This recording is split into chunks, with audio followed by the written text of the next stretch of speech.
Hey guys, sorry, I was waiting on the internet to catch up there. How are you guys doing today? Hopefully, you are doing fabulous.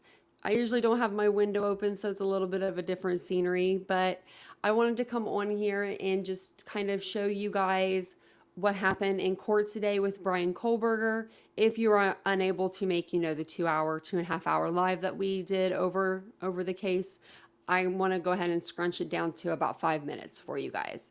So I'm going to go ahead and show you the stream from Bryan Enton. He was at the courthouse today, first in line, it looked like.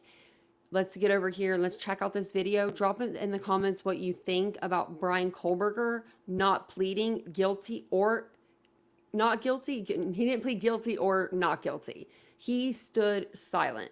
His lawyer stood up for him and said that he is silent.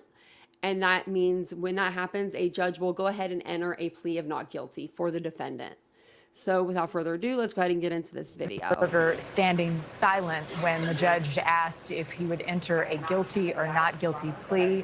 At that point, the judge entered a not guilty plea on Bryan Kohberger's behalf. He read them through the procedural process of 5 counts. Count 1, burglary. Count 2, 3, 4, and 5, murder in the first degree in the deaths and murders of Madison Mogen, Kaylee Gonsalves, Xana Kernodle, and Ethan Chapin. The maximum penalty, in addition to a burglary charge up to 10 years, would be 4 consecutive life sentences and or the death penalty if he is found guilty.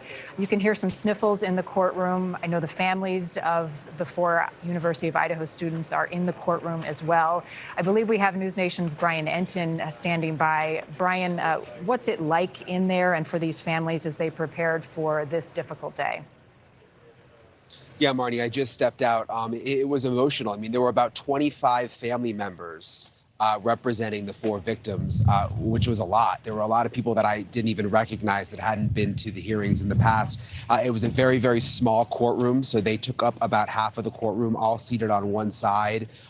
They were emotional even before court began, and then they brought Bryan Kohberger in right before they started the proceeding. And again, it's so small that where they were sitting was really very, very close to Kohberger. So it made for a somewhat uncomfortable situation, obviously, for them to be that close to the man accused of killing their loved ones. But they powered through it. You said you heard the sniffling. I mean, there was certainly crying. One thing that really struck me is Kaylee's sister, Olivia. Last time I interviewed her, she was pregnant. Well, she's now had the baby, and she had the baby with her in court, sort of strapped to her chest. So as they were doing all of this, you could sort of hear like baby cooing noises. And I think maybe that brought the family some support. I saw Kaylee's mom, Christy, go and sit next to her daughter and the baby. And I think that sort of lightened the mood a little bit. But the big news, obviously, he didn't officially enter a plea. So the judge entered a not guilty plea for him. And this trial has now been set October 2nd. Not far away at all, and they say it's going to take 4 to 6 weeks, Marnie. Bryan, this is the first time that we've seen Bryan Kohberger in court in the last couple of months. What did you notice about him? He said just a few words, yes, I do, yes, no, just going through the procedure of it all. What did he look like? How did he seem? Yeah, in terms of how he looked, I mean, he looked about the same to me as last time I saw him, last time he was in court here a couple of months ago. I was really like paying attention to see, did he look skinnier? Did he look bigger? Were there any changes? He looked about the same to me. His hair looked a little bit longer. His build, it's hard to make out because he's wearing what appears to be some kind of like big, bulky, bulletproof vest or something like that. I don't know what the right name is, underneath the orange jumpsuit. So he looks a lot bigger than he actually is because you could tell it was a big vest underneath.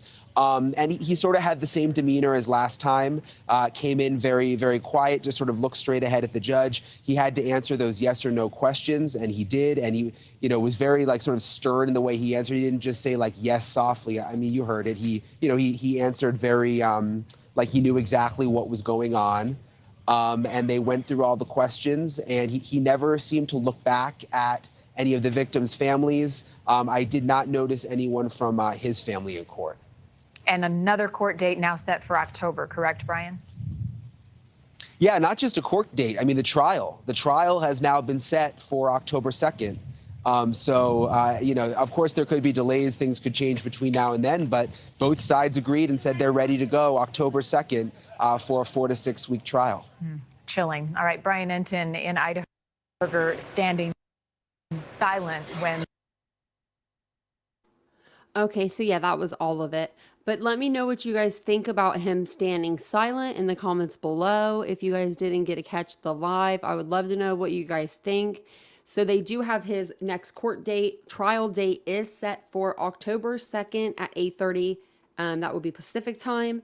So we will be over here on the Eastern time to stream that either live or like today directly after the proceedings. So thank you guys so much for spending a little bit of your day with me if you were in the live earlier. Thank you for watching the video. Don't forget to subscribe to the channel. We are trying to hit 10,000 Titans to do our next big giveaway. And also, I just want to tell you guys to have the best day. Just have the best day ever. I hope you guys do. Great talking to you, and I will see you guys all in the next video. Bye, guys.